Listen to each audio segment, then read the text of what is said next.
Hello, everybody.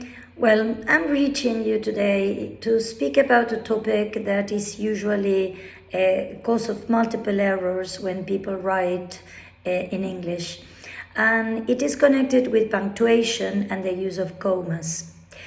Commas are misused by many people when writing. They either use them excessively or they don't use them at all. In both cases, the result is that the structure becomes difficult to understand, in some cases even changing the meaning of the message we want to transmit. It is important to take into account that when we are writing, there are structures that are independent. And when we write those structures or sentences, our meaning is complete without any extra information. So if, for example, I write, the dog is nice, well, that's pretty clear in itself. It's not necessary to add anything, and that message doesn't require any comma. The dog is the subject, is nice is something that we are saying about the dog, and it is not necessary to split the subject from the main message using commas. So this is what we call an independent clause. But there are also dependent clauses. They also include subjects and verb, subject and message, but they are not efficient in themselves to transmit a complete message. They need something else to understand the idea. Suppose that I say, after I went to the party, and I end up my message there. What does it tell you? It tells you nothing. After I went to the party, what? What happened?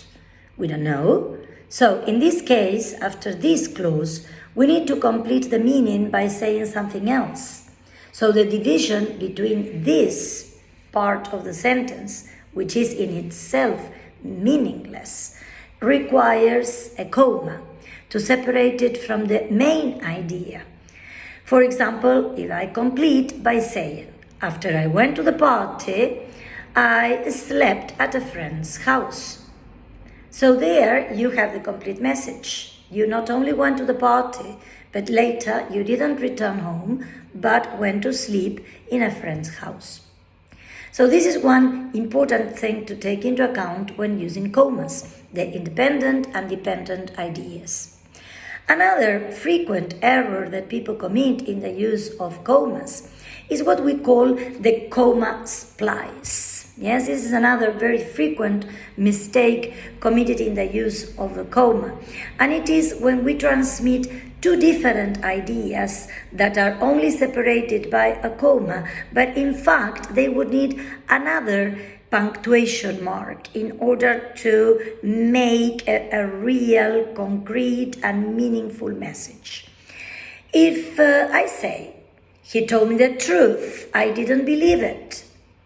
These are two independent ideas. One is that he told me the truth, the other is that I didn't believe it. So I cannot possibly connect these two different ideas, separating them by a simple mere comma.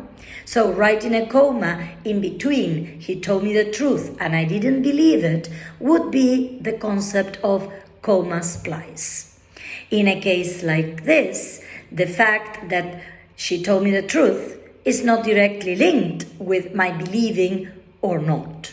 So the comma is not the appropriate way to connect the ideas. What we can do here is, for example, to write two separate sentences. He told me the truth. Stop. I didn't believe it. Another possibility could be using a linker to connect both ideas and to say, for example, he told me the truth, but I didn't believe it. Again, another possible punctuation mark we could use in this case, which is unfortunately very little used by writers, is the semicolon. And to say, he told me the truth, semicolon, I didn't believe it. So all these things lead us to the wrong use of the comma. When the commas are either not used or misplaced, they can truly change the meaning of the sentence.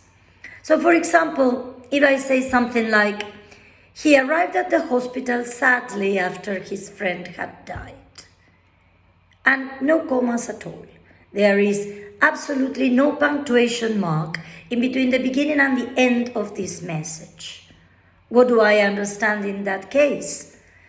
I understand that sadly is referring to his state of mind, to the fact that he was sad when he arrived at the hospital, to find out later that his friend had died.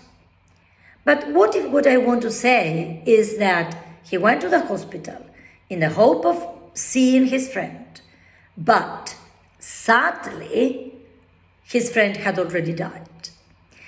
What sadly means here is that the whole situation is sad.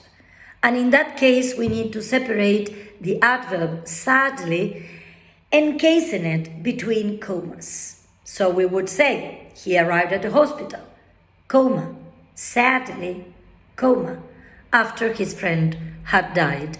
And by doing this, we are really transmitting the idea we wanted.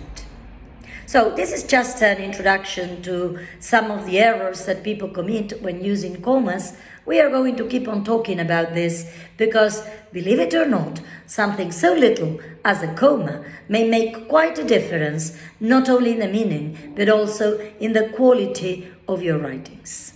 Thank you for your attention and see you the next time. Bye-bye.